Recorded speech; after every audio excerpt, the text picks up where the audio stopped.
there is a need for both sides, for the beautiful church and for the lowly, humble, plain church. Both of them have a need. Both of them have something to offer the other. And I will also say that in this relationship that I think of my own tradition, which tends much more toward the plainness, as being the little brother, I mean, of taking the lowly place in that relationship, and looking at the grand and beautiful church as in a sense like being the center of the church, and us being something that's on the edge of that, but is still in a sense a part of it, and again, like it should be a positive relationship that these two have, and not an antagonistic relationship.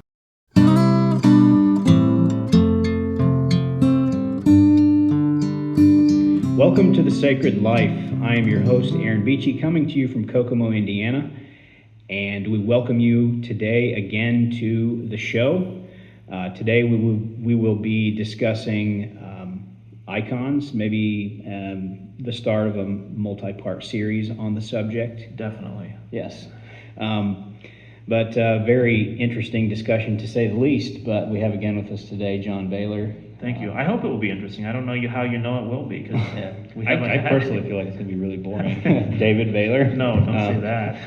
At the beginning. I know I take interest in the subject, but I mean, each to his own, I guess. But if you'd rather just end it right now. So you mentioned talking about icons, or talking about religious images, and during this conversation, it's not our goal to talk about veneration of icons or any kind of practices. We want to approach that topic, but we want to lay some groundwork for it first. So today we'll be looking at just simply the basic question of is it okay to have religious images, and is it okay to not have religious images? I want to start off with a sort of ecumenical approach, because we're going to be saying a lot of positive things about the use of religious images or icons. But I want to sort of give credit to people who don't.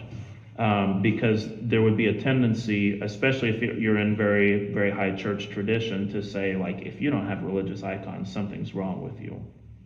And you have any words you want to say before we dive in? No, go ahead and keep going with that. I think I'd let you make your point a little bit more before I say what I have to say. Yeah, and I mean, my goals, or our goals, are very ecumenical, and partly what that means is we want to be very cautious about throwing condemnation at anyone. Yeah, I guess that's what I wanted you to say before I said anything. So now I'll go ahead and say. I think what I would have to say is I don't know that we're in exactly the same place on this subject. I want to condemn people, huh?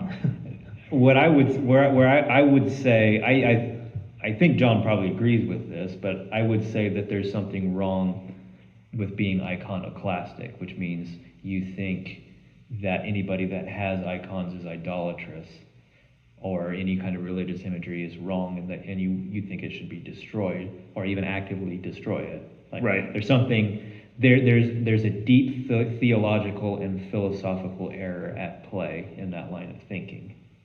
And so, like, we're definitely not endorsing that. Yeah, right, right.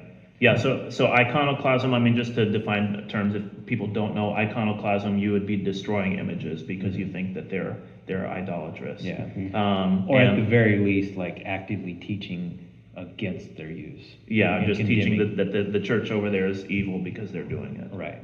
Okay. Yeah, so that's a position we're going to avoid. Now, we'll probably use the term aniconism a few times, which would just be without icons. Yeah, which I'm not sure that that's exactly how the term's generally used, but that is how we're going to use it. Okay, well, maybe we shouldn't, but that's what I want to. Yeah, I think it's fine for us to use it that way, because I don't know that we have another term. Okay. So you mentioned our goal today is to be ecumenical in our approach. Right. David's goal is to be as opinionated as possible. So my goal is to play the two of you off against each other. No, Okay, actually, good. I would say my goal is also to be as ecumenical as possible, and that necessarily means saying you're making an error when you're condemning everybody that disagrees Right. with you. Right.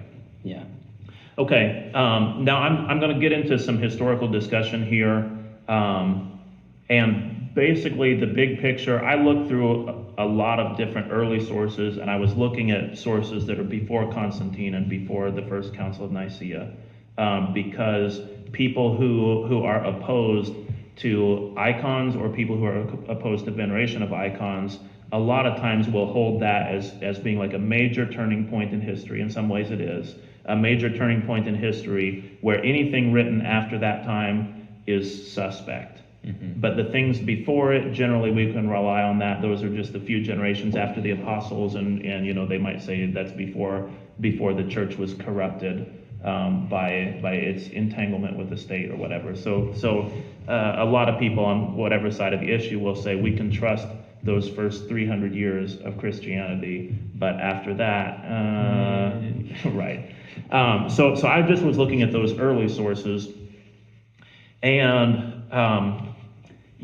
you can find people who are very opposed to, well, specifically to veneration of icons, who will look at things that were written in those first few centuries and say, aha, look, here's this church father here. He was against icons. This one was against icons. This one was against this one. And they'll have this big list of all these people that are opposed to icons. And most of the people who make these kind of arguments, not all, but most of the people that I encountered, it was pretty clear that they hadn't actually read what the sources said. They had read a quote and they felt like that quote supported their position, so they posted it in their article or something like that. Right. I saw examples where that was very clear that was their approach. But like I say, that's not true of everybody who would make these arguments. For the most part, a lot of the claims that they were making just were not that strong, because they would see somebody who's saying something against pagan idol worship, and they would say, aha, this person didn't like religious use of images. But there was another group of church fathers, or I guess probably not all these people are fathers, but early Christians, who would make claims about images and about temples that was kind of a different category. It was still always, the subject was always about idols, always about pagan worship practices. But there was a set of people who would say, Christians don't have temples and we don't have images, and let me tell you why. And I want to get into a little bit of their argument.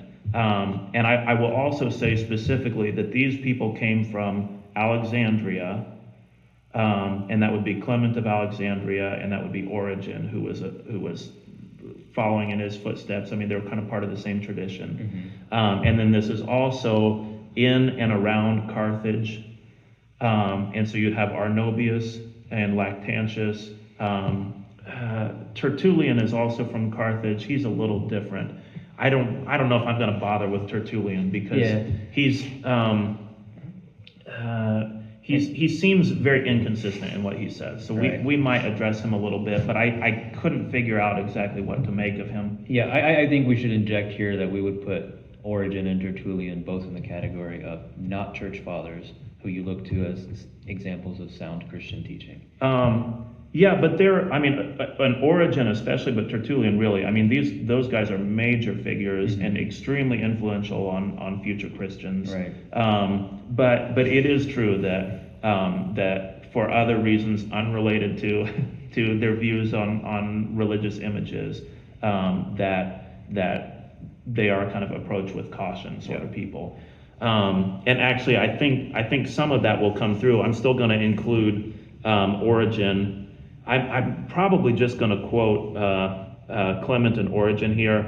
Arnobius does. Oh, I didn't mention Minucius Felix. He's another one who I guess is probably from Carthage originally, and so he kind of fits in this same camp. Arnobius and Lactantius, what I read, they didn't really seem to provide a Christian perspective. For the most part, people would explain. When I say that, I say these are people who said, we don't do this. We don't have images and we don't have temples. but I couldn't find them really explaining why. Yeah, but so you mentioned just from Carthage and Alexandria, so you don't have witness from, say, Jerusalem and Antioch, or Constantinople, Right, Rome. right.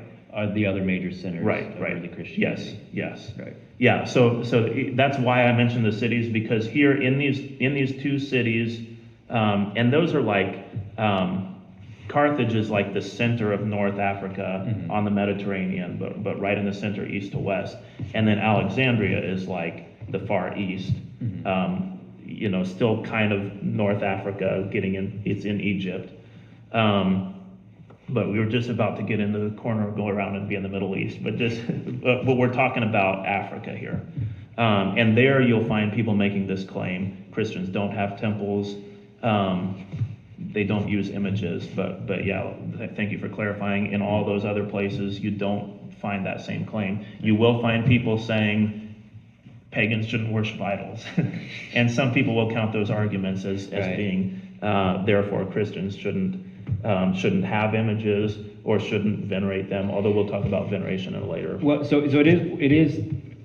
There are other reasons why it's important to point out this is just in Alexandria and Carthage and not other places, because there are other areas where Alexandria and Carthage differ from the mainstream of Christian tradition. Yeah. So it's not always wise to point at things that you can only demonstrate from those two places and say, well, this is the early Christian practice. Right.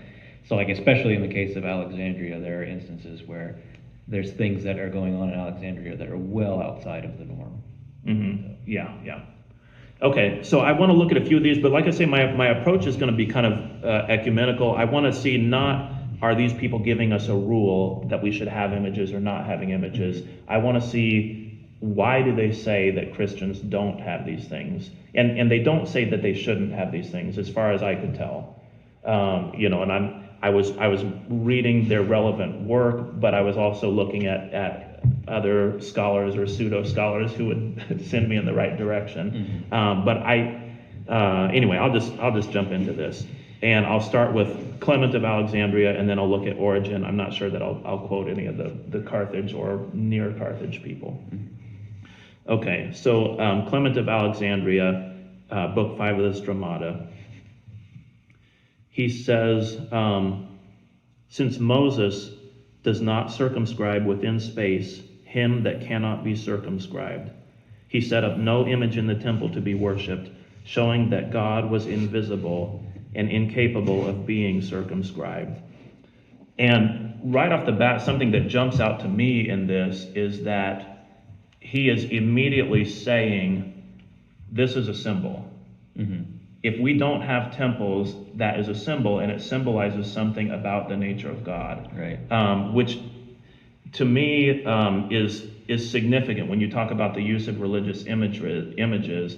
I don't quite know why people regard images as being, like visual images as being different than linguistic images, for example, like metaphors, and Well, so why are visual images different than songs or the Bible? I mean, if you have the Bible sitting on a shelf or on a pedestal somewhere, that's a symbol. Yeah. So like what I'm wishing here is that I had the Greek text of Clement in front of me here, so that I could know like what does he mean by worship and what does he mean by image. Yeah. Right.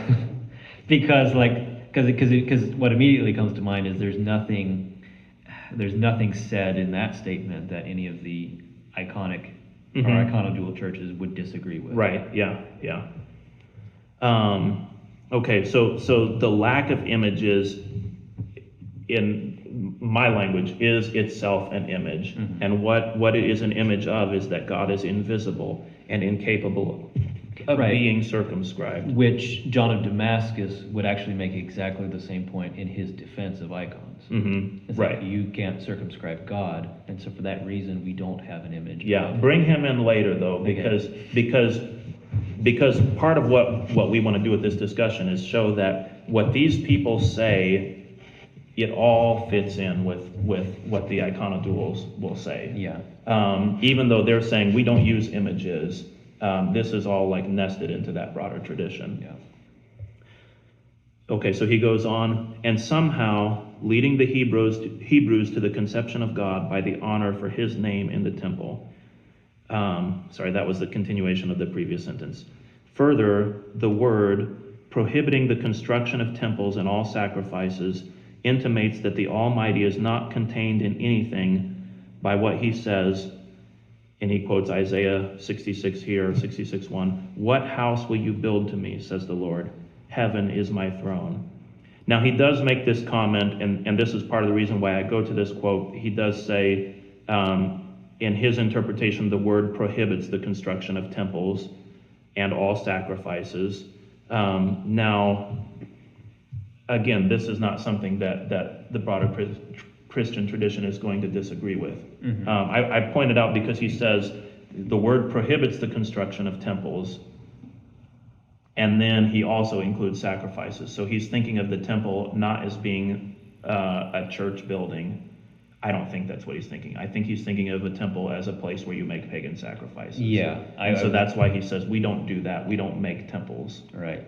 And like the kind of image that he's referring to is an idol, which is not only a physical representation of a pagan god, of a demon, but is thought to actually be an artificial body constructed Right. for that Right. demon. And so he's saying, we do not do this. Yeah, what We house do- will you build to me? Like, Yeah, right, right. It doesn't mean you can't build something for God. right. But it means you're not gonna like build a almost a trap. Yeah, which is like what pagans we are. can contain God in this spot right here. Yeah, which is, there's instances in the Old Testament where the Hebrew people are trying to do exactly that with the temple in Jerusalem. Mhm. Like they're trying to instrumentalize it and somehow contain God in this very pagan way, and God, doesn't appreciate it. Yeah, right.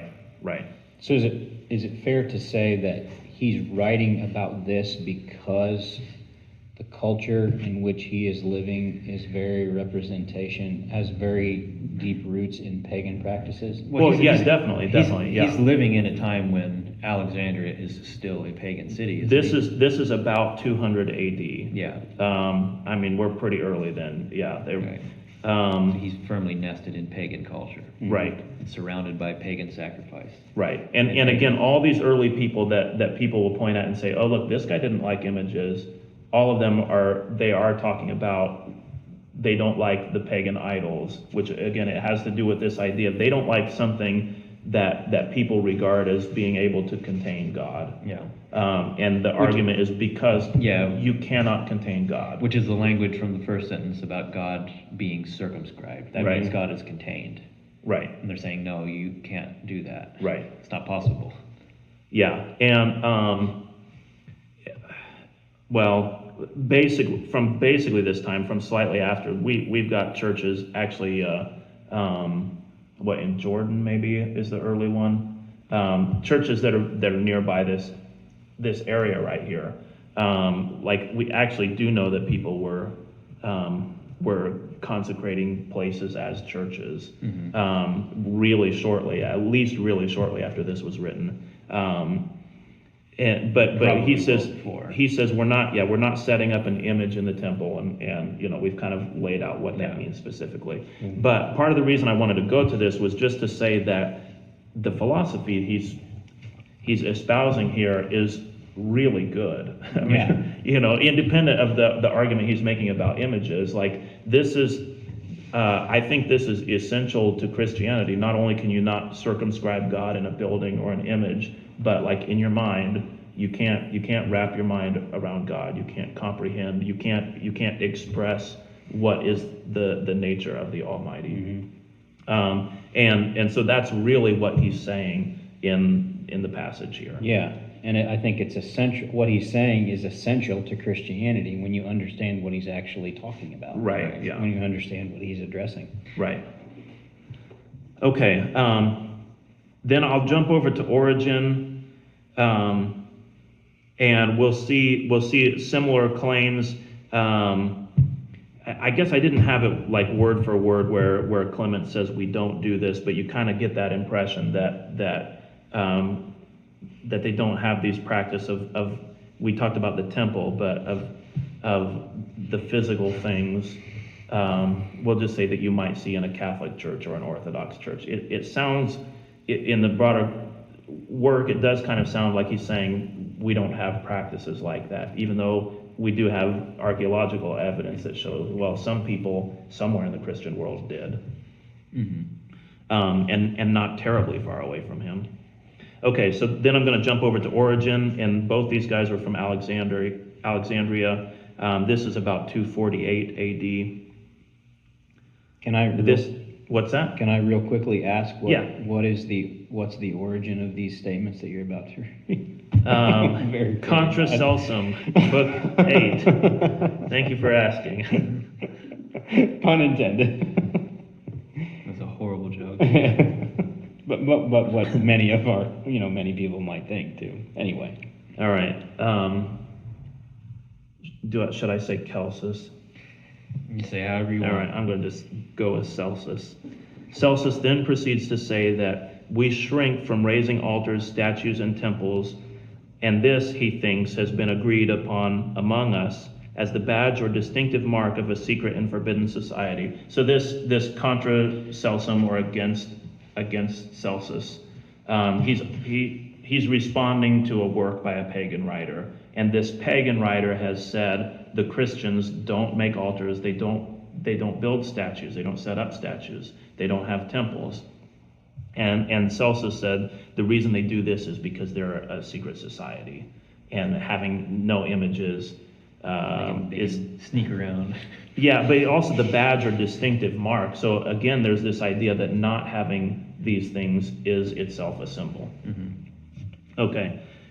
Celsus does not perceive that we regard the spirit of every good man as an altar, from which arises an incense, which is truly and spiritually sweet smelling, namely the prayers ascending from a pure conscience. Okay, we don't have altars, and here's the reason why. Yep. So we have a spiritual altar rather than a physical one. So I would interject there, even in that statement, like there's nothing directly egregious about that statement, but you can see a little bit of Origenism starting to poke through. Right. Which Origen, and like, I don't know, what's the best way of describing Origen as like almost drawing towards a Gnostic way of looking at things, like devaluing physical Devaluing things. the physical, yes, Yeah, right. And overly spiritualizing everything. Right. Like looking at, well, what a human is a spirit that just happens to have a body. Right. And like this is one of the primary reasons for which he's later condemned. Right. Although like you say, that's also like not something strictly objectionable about saying this. Therefore, it is said by John in the Revelation, the odors are the prayers of saints.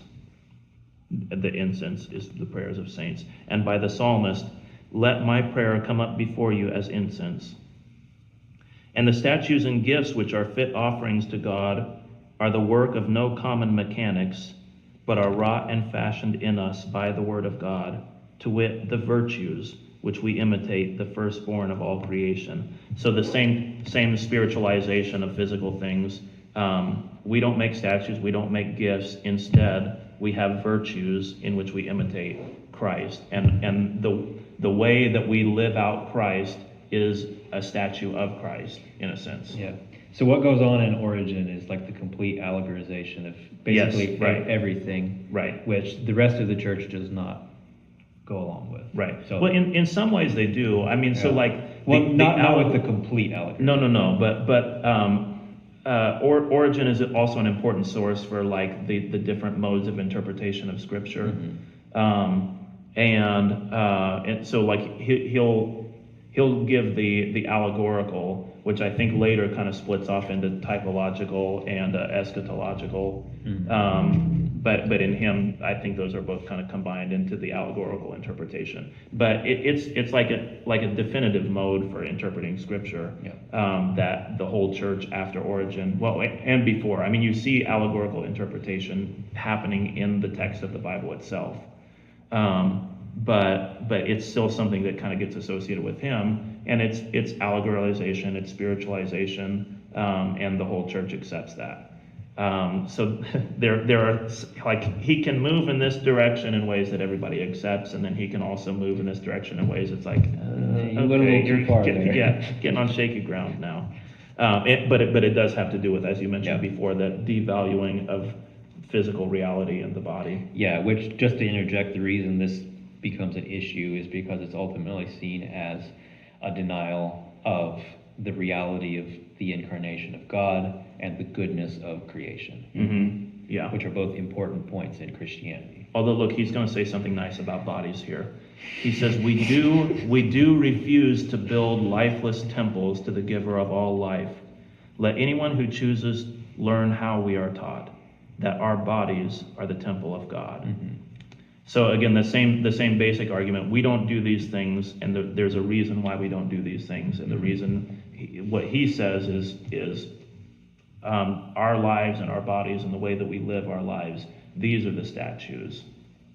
So that's what you look to if you want to see an image of Christ. Yeah. Then you look at us. If you want to see an image of God, then you look at Christ himself. So one thing I would interject here is there's still not really anything that approaches an argument against the way, like, for example, an Orthodox use of icons. Mm-hmm. No, I don't bring it up because I think these people are. Other people that are not me will quote these people to say, look, what the Orthodox or what the Catholics are doing is wrong, and you can prove it by looking at the Church Fathers. And I say, no, this does not argue against what they're doing. Yeah, right. The reason that I bring these people up is partly to make that very point. Yeah. But it's also partly to say, I think you can look at these people and you can look at their arguments and you can say, oh, it actually is okay if there's a church somewhere that doesn't use images. Mm-hmm. And they say the reason we don't use images is because our plainness, I'll use that Anabaptist word, right. Our plainness actually represents something about, I think about humility, but also that represents something about the fact that you can't comprehend God. Yeah. And the only thing I would say in response to that is that approach can very easily become unstable. And that's essentially why I would suggest the only way that approach can remain healthy is if it's nested firmly within the broader tradition of the church that is not aniconic. Yeah. Okay, so we can launch off of my notes here then, because this is the direction we want to go. So I'm saying on the one hand, hey, people who have this expression of simplicity, one, as I've said already, that itself is a symbol. It's not like they're getting rid of religious symbolism. The lack of symbols is itself a symbol. Yeah. And it's not only is it a symbol, but it is a symbol of something of the nature of God. Yeah. So like it is God that's being represented in plainness. But to go with what I think to go along with what David just said, or go down that line of thinking, oftentimes that lack of symbolizing something is often a better symbol to those outside of the group than it is to those inside the group. Mm-hmm. Like, I think that's kind of where it's kind of gone off the rails a little bit. I mean, I'm not saying that can't work, but I'm saying I think that's kind of what has happened. Well, I think essentially what John is suggesting is that the lack of icons is itself an icon. Right. Which, the word icon is the Greek word icon just means image. Right. And so like the lack of images is itself an image.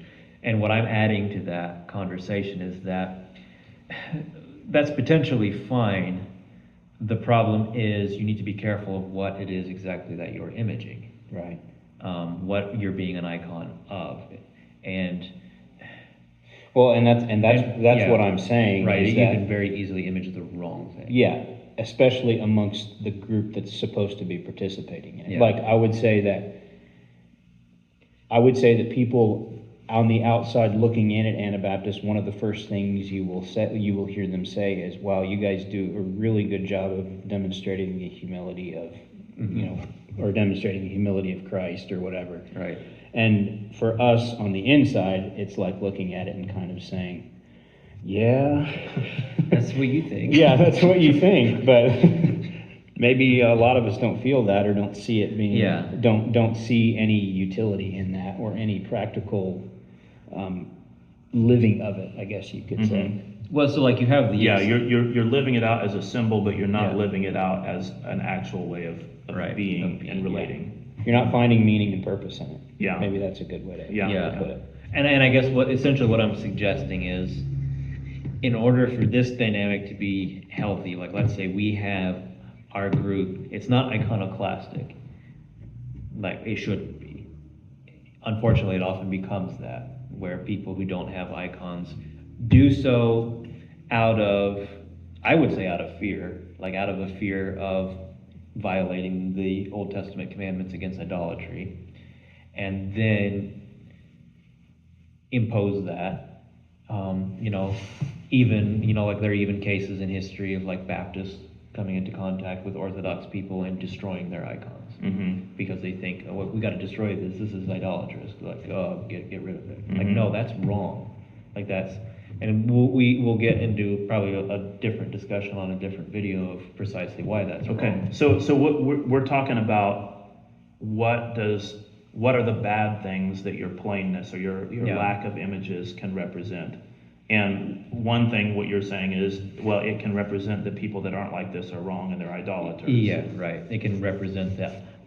So it represents division within the church, essentially. Yeah, and it can also represent fear, like an unhealthy fear. Like, I'm afraid of God, and I'd better make sure I don't accidentally idolize something. I don't accidentally commit idolatry. Like, that's not how it works. Right. Like, idolatry isn't something that you find yourself doing on accident. Yeah.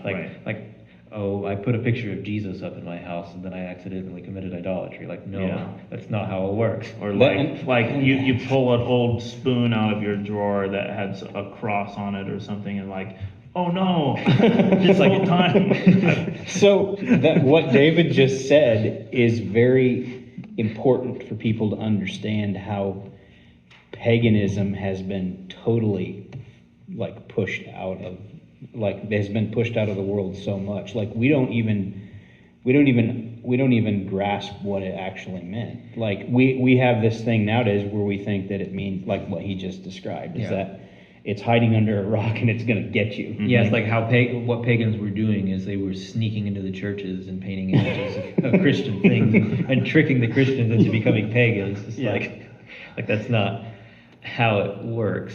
Yeah, right. Okay, so a couple other negative things. I started off with my ecumenical approach saying there's a place for not having images, and then I do want to come and figure out what is that place. But before we do there, then let's consider to bash on the idea. Let's continue to bash on it. Yeah. So another thing, you mentioned fear, but I think all these things actually are very closely related. I think of purity. Like in a very sort of unhealthy, obsessive sort of way. Yeah, like puritanical. Yeah, right. Purity in the sense of whatever is not perfect needs to be destroyed. Yeah. And I mean that's which is like that you can't, a church can't function like that because everybody is imperfect. Like that's also like everybody. If you have a person that's obsessed with cleanliness and purity, like that's a mental disorder. Like that's like a low level insanity that like people are institutionalized. So, it's a deeply unhealthy thing. And so if you approach your church as a person, if it has that personality traits, like there's an insanity going on. Right. There's a disorder. Yeah. And I said this would be related. Oh, you got purity again? Well, I was just going to say, and take that approach and filter it out into your worldview, which is why you end up with the idea that a lot of Christians would basically not look at this world as something that has beauty in it and can find beauty because just simply a fallen world that's eventually going to be completely disposed of, and there's nothing of beauty here and nothing of value here. Yeah, like this world is just the devil's domain, and it's Yeah. evil, and it's going to be judged and destroyed by fire, which is not what the Bible actually teaches, or what Christianity actually teaches. But yeah, so it's like this. I don't know. Like I would look at that as like a Cathar outlook on the world, Yeah, like yeah. a Gnostic Manichaean. And more importantly, take that down to a more personal level for a lot of people. I think that will lead to a lot of people not realizing that the sacredness of like their created physical body, and like for instance the sacredness of female beauty. Like, one of those, there's all kinds of different things it can lead to, but it can lead down to the road of, basically, not valuing anything, not properly valuing the feminine in things. I think that's one of the biggest casualties. Yeah, yeah, Well, right. so what- yeah. I mean, I think also before you even said that, then I'm thinking of like there's a sense in which purity and beauty, or the love of beauty, like the pursuit of purity, this sort of burning, destroy everything that's impure, is like, if you're approaching the world with a love for beauty, then within that approach there is a place for ugliness and tragedy and pain. And if you have this purity approach, then there is no place for anything that deviates. Well, yeah, and then you also have so to. I mention that just because if you imagine purity on the one hand, of like, if you think of a lack of symbols as being a symbol of purity, and then you compare that to having lots of symbols in your church as being a symbol for the love of beauty, then you see in this purity obsessed church that wants to destroy everything, then Inevitably, nothing will have beauty. well, then there's something very important about the church that you are lacking, that this other group over here that believes in beauty has, and that is this idea of the church as the hospital of souls. Yeah. Like, you come to this place as an imperfect person, and it is beautiful that you are here in this place. Yeah. And you are welcome here, and you will be restored in this place. Whereas again, the sort of burning purity is like, look, if you're not doing things right, get out. Or hide under a rock. Or if you're not doing Yeah. things right, or there's any difficulty or problem, Hide it and lie about it. Hide it and lie about it, or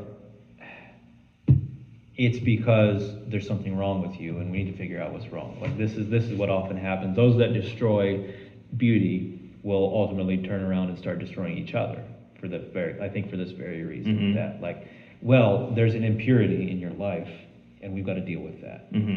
It's like, yes, we do have to deal with that, but like it's Christ who deals with that, not like our obsession over purity. And like we do not and cannot purify ourselves. Yeah, you're not going to become like, if you're just fighting against things that are bad, that doesn't mean you're moving toward what is good. Right. Okay, so one other thing that I wanted to mention, Could just that a mean lack of you're beating the air. one other thing that a lack of symbols can represent, one other unhealthy thing. Well, I don't know if it represents this, but it goes hand in hand with it, is tyranny, Right. which relates very closely to all the things that we were just saying about purity. Like you've got some superpowered leader who's going to root out everything that's wrong within the congregation. Or just Islam.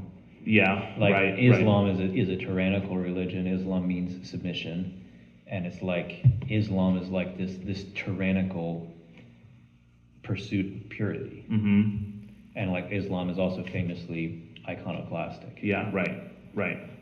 But one reason why tyranny is sort of inseparable from a tradition that rejects icons is because it's normal and natural, and it flows out of people to create things that are beautiful. And it requires somebody to suppress that for it to not happen. It requires somebody to come along and condemn the things that people are doing of their nature. And so like if you're going to just get rid of all images of any kind, then you've got to like really be policing everything that people do in the church, but also, you know, in their homes where they may be doing the same thing. If you're an artist and you're in a situation like that, then you leave the church. And then you go create art that directs people away from the church. So like you're still going to create art. You're just going to have to leave the church first in order to do it, because there's a tyrant there that's not going to let you do it.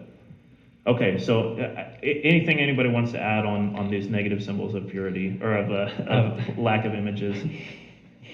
I guess the only comment I've made is like, I feel like you pretty thoroughly destroyed your own argument. Okay, good. No, because now that my own argument has been destroyed, and these people that aspire to simplicity and plainness and to a lack of images, which reveals something very positive, which we saw in these church fathers, which is this notion that you cannot circumscribe God, you cannot understand God. If we say aniconism represents that, but it also has all these problems that go along with it, then should we just not have plain churches, or what's the approach? Yeah, and I guess personally I would say I'm not quite sure, like that's something, like, yeah, I'm not quite sure. Like I can see either side of the argument. I think there's going to be an argument coming from the iconodulic side that, well, if you don't have images, then you don't have something imaging you these important truths, and you're not going to be able to hold things stable. And part of that's like a theological argument that you're denying or leaving out an important part of Christianity. And I think through some of the arguments that you've made, you can kind of see the point in those arguments. I think like all I would say is kind of what I've already said is you need, at least you need a modified aniconism that is, again, it's grounded within the broader church that includes icons. And if you're going to remain healthy in an aniconic setting, then the truth that you're imaging needs to constantly be regrounded by those who are imaging the other side of things, the other part of the faith. So in some ways, we'll just talk about these as if they're two different churches. There's the church that has icons and the church that doesn't have icons. And these things, especially the church that doesn't have icons, in order for it to be healthy, then it needs a relationship with the church that does have icons. Right. And then the symbol of not having all these images, it doesn't get separated from the rest of it. It doesn't become a symbol that like the negative things that we were listing off of, like there cannot be any beauty in this place. Everything must be pure and perfect and spotless. Because if you're nested in that larger tradition, then you can see no, there is a place for beauty. In this body right here, in this building, we have a message for the world. And it is a message of humility and simplicity. Yeah. And I mean, even the idea that you can't comprehend God is like an embrace of simplicity. Yeah. Well, this is closely related to the idea that in order for the church in the 4th century to remain healthy, like once it finds itself in a position where it's no longer persecuted, and even beyond that is elevated into a position where it's given recognition and prestige by the emperor. Like and you could say like extreme material beauty. Yeah, and like in order to remain healthy, it needs the desert fathers. And in the same situation, in order for the church a little bit later in Constantinople to remain healthy and not go after the excesses of the emperor, it needs John Chrysostom, who is like calling for simplicity. So like there's always this balancing act that has to be playing out. And I think that's essentially what we're suggesting, is there has to be this balancing act. And the problem that exists among the iconoclastic and aniconic traditions is that there's no balance. Right. Yeah. Right. Yeah, I mean, not at all. Like what these other churches are doing is evil, so we're going to destroy their churches. Like, Yeah, right. That seems pretty unbalanced. We're going to denounce them as not unchristian. Right. Right. But if these two are in proper relationship with one another, then the plain church has a message to the opulent church. And I say that because there are excesses that go along with the high church, and you need to be always aware of that. You need to always, I shouldn't say always aware, because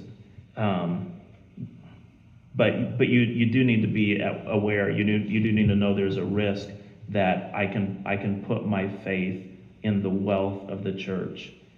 When I say that, I mean like the wealth and the beauty of the church becomes a necessity for me. And you do need somebody saying, no, that is not a necessity. Yeah. Well, so there's a story. I can't remember who the bishop was and who the emperor was, but whoever it was, he was the bishop of Constantinople. And I'm thinking the emperor was Justinian, but I might be mistaken. Whichever emperor it was, he gilded the dome of the church in Constantinople. That means he covered it with gold. And the bishop, the guy whose church it was, said to him something along the lines, forgive me if I'm remembering this wrong, but something along the lines like, it's fine that you did this service for God, but just keep in mind that if one poor person in the city of Constantinople goes hungry, it will be held to your account. So it's like there's this balance that exists in this concept. Yeah. That there's a place for the beauty and promoting the beauty of the church, but don't neglect the other things. Don't neglect doing good for the poor. I'll remember fewer of the details of this story than you did of the one that you were telling, but there is maybe when St. Peter's Basilica was built, there was a conversation. I assume a pope was a part of it, a part of the exchange. But these two men looking at this grand building that's been constructed, and one says, Peter can no longer say, "Silver or gold I do not have," and then the other responds, "Neither can he say, 'Take up your mat and walk.'" Like there is something that you lose when you have wealth, Right. and you want poverty to remind you, like even when you're in the midst of wealth, you want poverty to still be a part of your church. Yeah, so like you need in your church both these grand displays of beauty that are imaging something about God and how God works in his creation. Right. But then also this And the simplicity. plain church needs to see that and be reminded of that. Yeah. That the beauty of God and the beauty of Zion is really, really important. Yeah, right. Because it was like the just the sheer beauty of the tabernacle, like all of the gold and fine cloth, woven cloth, and images of cherubim, and all of these things that were part of the tabernacle. And later Solomon's temple was even more grand and beautiful. And this amazing stonework. It's like God says these things are good. Yeah, and it also, let's see, where is this? Oh boy, I can't give a book that this comes from in the Bible. But there are indications that the glories of the nations of the world will be brought into the temple. Yeah, and there's also like things in the Psalms about the beauty of my house. Yeah. Well, when I said the beauty of Zion, then I'm referencing a psalm that says, "Out of the beauty of Zion, God will shine forth." I mean, that makes it seem like beauty is awfully important. Yeah, and then there's also the story of the conversion of the Slavic people, because the king of the Rus visits the different religions. But when he visits Constantinople and goes into the Hagia Sophia, he's just so struck by the beauty of the church and the beauty of the worship that he says, like, this is surely where God is. Yeah, yeah. I think one, to bring this into the time in which we are living, and how you could probably say that the Western church struggles with the beauty aspect of it. Mm-hmm. Like, it's become very materialistic in looking in presentation in many ways. And what you could say is a fair question of many people when it comes to looking at our churches would be, where is there anything here that's representing the value of what you're presenting us with? Well, and also, like, where is there anything here that's different than things that I can find literally anywhere else? Right. Yeah, exactly. And to just think about that, like, David, you made a comment to me a little while back about how, these things that we talk about are you, we were talking about how sometimes it's frustrating that, some people that we know maybe don't see what we're seeing, or, see that, get behind some of the ideas that we talk about. And it's like, what are we showing people about these things that present some kind of aspect of beauty and value, mm-hmm. that is bringing it into a place where people see it as being something sacred, mm-hmm. something of, you could say, intrinsic value. Mm-hmm. Well, yeah, it's like modern Christianity is trying to win the war strictly in terms of ideas. Mm-hmm. It's like, we're not winning that battle. Yeah, we're losing. But when we play the game on God's terms instead of the devil's terms, then we'll find that we win every time. Mm-hmm. Yeah. Boy, there's much more that we could say, but like we said, we're going to talk about this yeah. more in other episodes, right. too. So right. Yeah, I think I just will repeat in closing that there is a need for both sides, for the beautiful church and for the lowly, humble, plain church. Mm-hmm. Both of them have a need. Both of them have something to offer the other. And I will also say that in this relationship that I think of my own tradition, which tends much more toward the plainness, yeah. as being the little brother, of taking the lowly place in that relationship, mm-hmm. And looking at the grand and beautiful church as in a sense like being the center of the church, and us being something that's on the edge of that, but is still in a sense a part of it, and again, like, it should be a positive relationship that these two have, and not an antagonistic relationship. Mm-hmm. Yeah. Well, it's like you have this, like, in the Middle Ages, so you can go to, like, Central Europe and find these 1,000-plus-year-old little tiny stone parish churches. And when they were first built, they were just simple, mm-hmm. like these village churches in the middle of nowhere where, there's just not a lot of people there. There's no wealth there. These are people that had no material possessions. The only reason they had a church is because the monastery or whoever paid for it, basically. Over time, they develop iconography and decorations in the church, and by the late Middle Ages, they might be very beautifully adorned. But for most of their history, at least prior to the Reformation, they weren't. Mm-hmm. And they were still able to worship God. But they also existed as part of the church. They could go to the cathedral in the city, or go to the parish church in the city, or whatever it might be. They could go to these places where those things were present. And so they were all united together. And I don't think that the village church was generally, I guess this does pop up in the late Middle Ages, where people get kind of sick of the devouring nature of the great cathedrals in Western Europe. But generally, for the most part, earlier in the Middle Ages, people appreciate the beauty of the church while not necessarily having it themselves. Mm-hmm. Then I was talking about this brotherly relationship. And I said our tradition, I think, I'm comfortable saying that we would take the lowly spot in that. Yeah. But I would also say the way that ideas, that theology unfolds, I think you would say the same thing. That you can look at, I started off with Clement of Alexandria and Origen and looking at some things that they said. And I wasn't looking exactly at their claims about images. I was looking at the philosophy that underlies that. Yeah. And the truth that is in those words, and I say that because, again, we were talking about the complex legacy of Origen especially, but